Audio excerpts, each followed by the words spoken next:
তবে দেবর্ষি নারদ বলেছেন এই কলিযুগের মানুষেরা যারা জানতে পারবেন কৃষ্ণ ভগবান, সে যদি কৃষ্ণের ভক্ত নাও হয় তবে জনম জনম ভরে যত পাপ করেছে সমস্ত পাপ থেকে ওই দিনেই মুক্ত হয়ে গেছে যেদিন জানতে পেরেছে কৃষ্ণই ভগবান। হরি। অতএব এখানে যারা আছেন মাগো বাবা গো, কৃষ্ণ ভগবান, পূর্ব পূর্ব জন্মের পাপ থেকে আপনারা মুক্ত। এখন শুধু কেবল এই জন্মে যে পাপগুলো করেছে সেই সমস্ত পাপ থেকে আপনাদের মুক্ত হওয়ার জন্য ওই যে বললাম চারটি, ওগুলো কালকে রাতারাতি করতে পারবেন না মাগো, ধীরে ধীরে চেষ্টা করুন। গলে মালা পরতেও বরং ভাগ্য লাগবে, সবাই গলে মালা পরতে পারবে না। যারা যারা গলে মালা পরছেন বুঝতে হবে বহু জনম কেটে গেছে। যারা একাদশী করছেন এটাও বুঝতে হবে। যারা জপ করছেন বুঝতে হবে বহু জনম, এক জন্মে নয়, হ্যাঁ এক জন্মেও হবে যদি আপনার সৌভাগ্য থাকে। কত ভগবান, এই তো নকল ভগবানের বই লিখতে গিয়ে 2018 সালে কি গুরু ভাই আমার কি চাইলো দেশবাসী? ফাঁসি চাইল, পোস্টার করলো, হ্যান্ডেল করলো, সারা দেশ জুড়ে আন্দোলন করলো, ঢাকা প্রেস ক্লাবে মিছিল করা হলো, ফাঁসি চাইলো। আর তারা অন্য কেউ না, আমার ঘরের হিন্দু ভাইয়েরা। 2012 সালে আমার বইয়ের বিরুদ্ধে আন্দোলন হয়, 2018 সালে হয়, আর তারা হিন্দু। একটি উদ্দেশ্য ছিল যে যথার্থ গুরু খুঁজে বের করা, যথার্থ ভগবান খুঁজে বের করা। আমরা এত ভগবান বানিয়েছি, সেই ভগবান পর্যন্ত ঠিক নাই, যে যাকে বলছে সেই ভগবান। আজ আমরা মানুষকে ভগবান বানাচ্ছি, গুরুকে গোবিন্দ বানিয়ে পুজো করছি। হ্যাঁ, এইভাবে এত ভগবানের ভিড়ে আসল ভগবান যে একমেব অদ্বিতীয়ম ঈশ্বর পরম কৃষ্ণ সচ্চিদানন্দ বিগ্রহ অনাদির আদি গোবিন্দ সর্ব কারণ কারণম, হ্যাঁ কৃষ্ণই ভগবান। অতএব আপনারা জানুন। এইবার একটা ভালো কথা বলে শেষ করে দেই, 11টা পার হয়ে গেছে। কৃষ্ণ ভগবান কলিযুগের মানুষেরা জানতে পারবে না। দেবর্ষি নারদ বললেন কলিযুগে কেউ যদি জানতে পারে কৃষ্ণ ভগবান, কৃষ্ণ ভগবান, বাবা কে ভগবান? কৃষ্ণ ভগবান। বাবা আপনারা জানেন তো কৃষ্ণ ভগবান? এ বাবা কি নাম বাবা? এই যে দাঁড়িয়ে আছো এমন করে হাতটা, দুইজন আপনাদের কি নাম? হিন্দু? হিন্দু বাবা কি নাম? অরূপ। বাবা আপনাকে যদি বলা হয় আপনার ভগবান কে, কি বলবেন?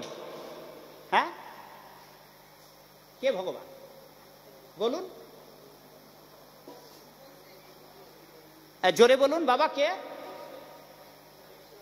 কৃষ্ণ ভগবান। আচ্ছা আপনার কি মনে আছে কবে থেকে জানলেন এই কৃষ্ণ ভগবান? দেবর্ষি নারদ বলেছেন এই কলিযুগে আমাদের এই বাংলাদেশে প্রায় অর্ধেক মানুষ কৃষ্ণ ভগবান জানে না।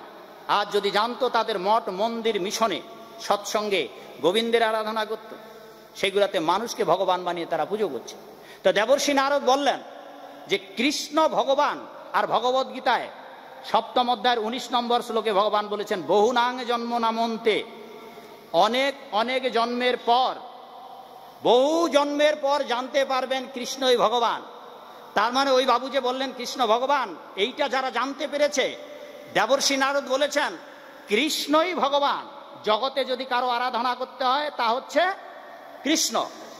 আপনি যদি কৃষ্ণের ভক্ত নাও হন, তবে দেবর্ষি নারদ বলেছেন এই কলিযুগের মানুষেরা যারা জানতে পারবেন কৃষ্ণ ভগবান, সে যদি কৃষ্ণের ভক্ত নাও হয় তবে জনম জনম ভরে যত পাপ করেছে সমস্ত পাপ থেকে ওই দিনেই মুক্ত হয়ে গেছে যেদিন জানতে পেরেছে কৃষ্ণই ভগবান। হরি। অতএব এখানে যারা আছেন মাগো বাবা গো, কৃষ্ণ ভগবান, পূর্ব পূর্ব জন্মের পাপ থেকে আপনারা মুক্ত। এখন শুধু কেবল এই জন্মে যে পাপগুলো করেছে সেই সমস্ত পাপ থেকে আপনাদের মুক্ত হওয়ার জন্য ওই যে বললাম চারটি, ওগুলো কালকে রাতারাতি করতে পারবেন না মাগো, ধীরে ধীরে চেষ্টা করুন। গলে মালা পরতেও বরং ভাগ্য লাগবে, সবাই গলে মালা পরতে পারবে না। যারা যারা গলে মালা পরছেন বুঝতে হবে বহু জনম কেটে গেছে। যারা একাদশী করছেন এটাও বুঝতে হবে। যারা জপ করছেন বুঝতে হবে বহু জনম, এক জন্মে নয়, হ্যাঁ এক জন্মেও হবে যদি আপনার সৌভাগ্য থাকে। অতএব বাবা আর নয়, ভক্তি সিদ্ধান্ত সরস্বতী ঠাকুর বলেছেন বা আচার্যরা বলেছেন আপনি ধীরে ধীরে ধীরে ধীরে এ জন্মে নয় পরজন্মে, পরজন্ম নয় তারপরে জন্মে ভগবানের কাছে যেতে পারবেন। কিন্তু ভক্তি সিদ্ধান্ত সরস্বতী ঠাকুর বললেন যে কেন কেন দেরি, এই জন্মেই যেন আমরা যেতে পারি। কেবল তো 4টা নিয়ম বাবা। আপনাদের যাদের চুলদারি পেকে গেছে বাবা, জীবনে তো অনেক খেলেন মাগো, এখন বয়স মা কত হয়েছে? 50, 60।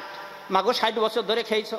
আচ্ছা 10 বছর বাদ দিলাম বাপের বাড়িতে, যখন ছোট ছিল তখন মনে নাই, 10 বছর ধরে বাদ দিলাম, তাহলে 50 বছর ধরে খাইছো মা।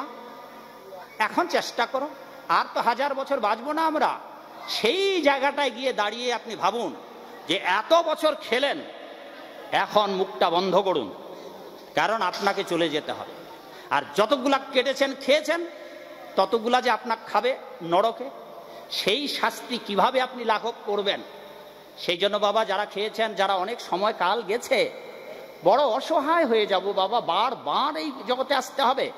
তা কাজেই চেষ্টা করুন না, একবার চেষ্টা করুন, খেয়েছেন আর খাবেন না, হয়ে গেল। তবে রাতারাতি হতে পারবেন না, তবে চেষ্টা করতে করতে আবার কবরে যাবেন না, ঠিক আছে? চেষ্টা করতে করতে যদি কবরে যান, হ্যাঁ, ওনার 55 বছর আর আমার 56 বছর, উনি বলতেছেন ওনার 55 বছর বয়স আর আমার রানিং 56 বছর, তো চুল টুল পাইকা টাইকা শেষ, হ্যাঁ, হাফ সেঞ্চুরি তো হয়ে গেছে, আর কতদিন বাঁচবে বলেন তো? আর এখনো যদি খাইতেই থাকে, তাহলে ভাগবত আসরে কি লাভ হবে? পান আছে তো নাকি মুখে? আচ্ছা কথা দেন তো বাবা, কতদিনে ছাড়তে পারবেন?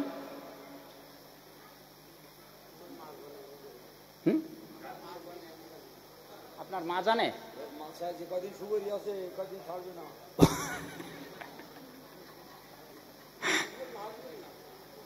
এই দেখেন, এখন আমাকে উপদেশ দেবে।